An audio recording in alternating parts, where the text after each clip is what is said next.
Oh, you guys would be so proud of me. I unmuted my mic like 3 seconds ago, so we will have no technical difficulties. I'm very excited for this game. I'm going to tell you right up front, I'm going to be surprised and disappointed if the Texans defense doesn't score in this game. And I'm not taking the Colts lightly, mostly because of the existence of Jonathan Taylor. Jonathan Taylor, who leads the league in rushing, and even though he was bottled up for the most part, still had some nice runs against the Chiefs. But the Chiefs did a good job, by and large, of limiting him, especially in the second half. We'll get to that in a minute. But this is a guy that at various times has really, really, really been a gigantic thorn in the Texans' side.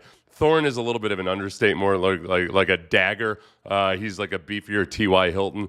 But Kalen Bullock on Good Morning Football said the quiet part out loud a couple days ago, as I know many of you know. But here's Kalen Bullock on just how important Jonathan Taylor is to the Colts offense. Yeah, of course, we got to stop the run. That's their whole offense. The whole offense go through Jonathan Taylor. He's the best back this year for the Colts. And that's just our game plan. Go in here, stop him. And once you stop him, we pretty feel like the offense don't have nothing else, I would say.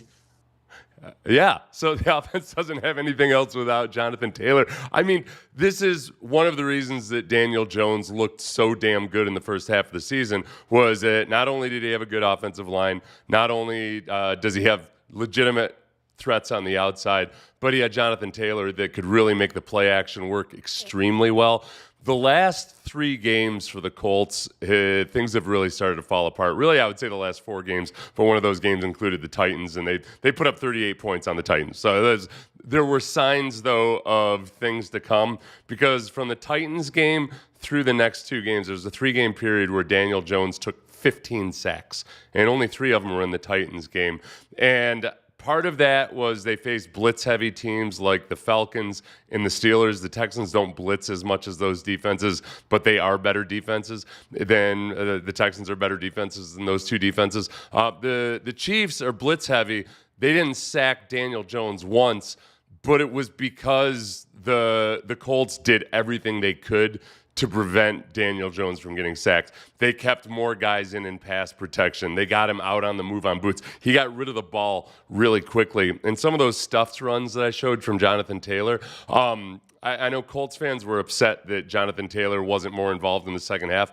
The Chiefs took Jonathan Taylor out of the game on first downs. They snuffed him. That was their number one objective, the same way it sounds like D'Amico's talking to the guys this week. And when all of a sudden it has to get in the second long or third long, Daniel Jones he ain't that guy, and might have a broken fibula. Not just a minor bone, that's the lesser of the 2 bones, but it's important for ankle stability and other things.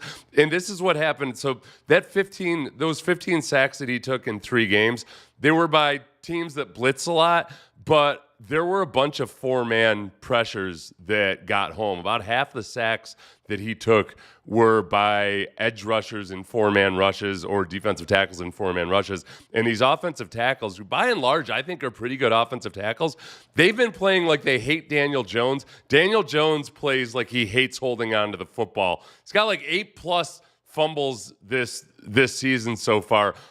Very little awareness when somebody gets around him and they take a swipe at the ball. He just coughs it right up. He's been able to recover the majority of them, but man, it's just there for the taking. So the way the Texans are rushing right now, there's no way in hell the Colts come out and try to block with 5-man protection, because they saw what happened to Josh Allen a week and a half ago. Like it's not going to work. And I think it's going to create a bind where, by the way, Tyler Warren has an illness. So he showed up on the illness report. Tyler Warren, the tight end, the more he has to stay in and block, or if he's ill and doesn't go, his replacements are going to have the onus on them to be receiving threats. Tyler Warren is certainly a threat versus we've seen this Texans defense at times get victimized by tight ends. It hasn't happened this year like it did last year in the playoffs.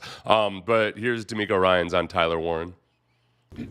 Yeah, Tyler Warren, he's a playmaker, man. That's wherever you get this kid the ball, like he's explosive, a little faster than you think, tougher than you think. Like he showed that at Penn State. Like he he was a one-man wrecking crew. Like, he did a really nice job at Penn State, and it's carried over here to the league. He's still doing a nice job, and you can see they're trying to put him in spots to get him the football because he is that type of guy. He's a playmaker, a guy seems like you can trust, you can count on him.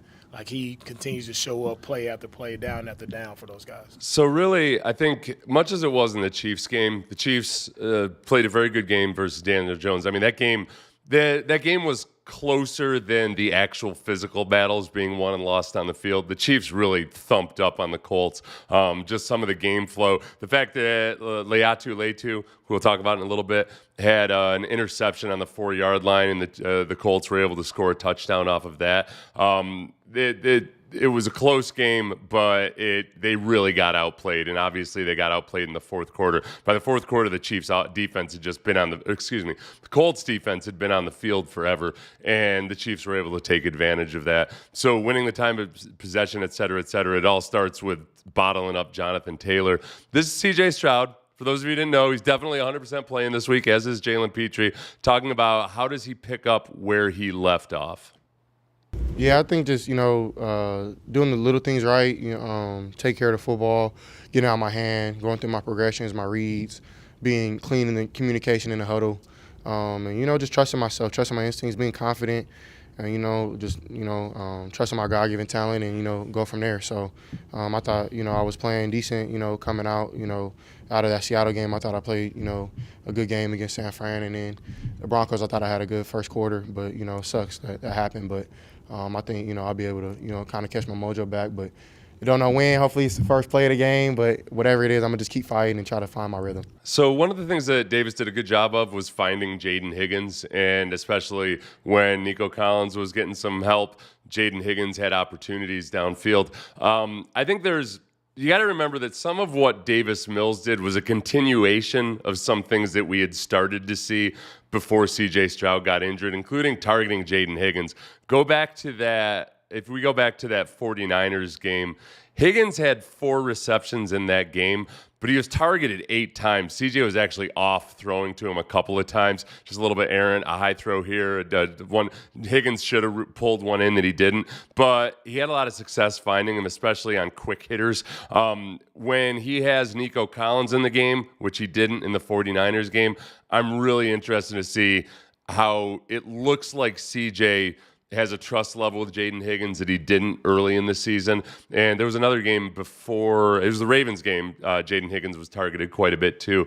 I think that CJ had already started to trust Jaden Higgins, and it was a matter of just putting it all together. The offensive line is the other part. I mentioned Leatu. Leatu is turned into a very good pass rusher. He's having a good season. Kwity Paye on the other side, not so much. So you don't have that dynamic of having to worry about edge rushers on both sides. And this is as the offensive line is seemingly starting to gel. CJ was asked about the O-line continuing to gel.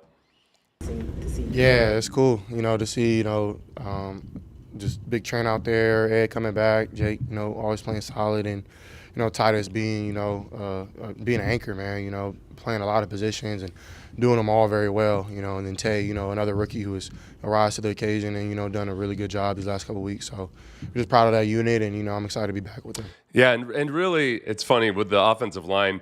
It's not like the same 5 guys have started to and continue to gel. Trent Brown shows up 2 weeks ago. I didn't know if we were ever going to see Trent Brown in a Texans game uniform and actually playing football. Lo and behold, he shows up and he's been playing really, really well. So it's almost like the 84 Miracle on Ice. You love to think of like, oh, these guys were together the whole time, and then they figured out a way to do it, and they did it. Now they were messing around with those lineups, like the whole roster, like right up until the Olympics. And that's kind of what it's been with the offensive line. I think they've probably settled into what we're going to see for the rest of the season if everybody can stay healthy. I wish Titus were. I wish he were more physical at guard than he is, but he does bring his overall ability and just sheer size to the mix and understanding the system in a way that not everybody else that's been in there has been. I also think that he showed more physicality late in the year last year when he'd gotten some reps in it, and when it was coming down to crunch time. Last week he gets moved in after playing tackle all season, and we'll see how it goes. I feel pretty confident that at the very least this is it's a much improved offensive line over what CJ had early in the season. Davis did a really good job of getting rid of the ball quickly. CJ had been doing a good job of getting rid of the ball quickly too. One of the reasons that the pressure rate wasn't as high, it wasn't just because the offensive line had made some improvements. It was that CJ was consistently getting rid of the ball quickly. The thing that he continues to work on is taking the easy money on first down, and this is something that's a continual work in progress for all quarterbacks. We saw Josh Allen last week turn down easy 7 and 8 yard gains on first down. Part of that was that he was just getting harassed, and by the second half was just making bad decisions all over the place, missing reads, missing open receivers. That's what happens when you get bludgeoned about the head, 8 times in a game. Those were just the sacks, not to mention the QB hits. I think it's going to look a lot better. I think that this Colts defense, the big question really is Sauce Gardner and how he does versus Nico Collins.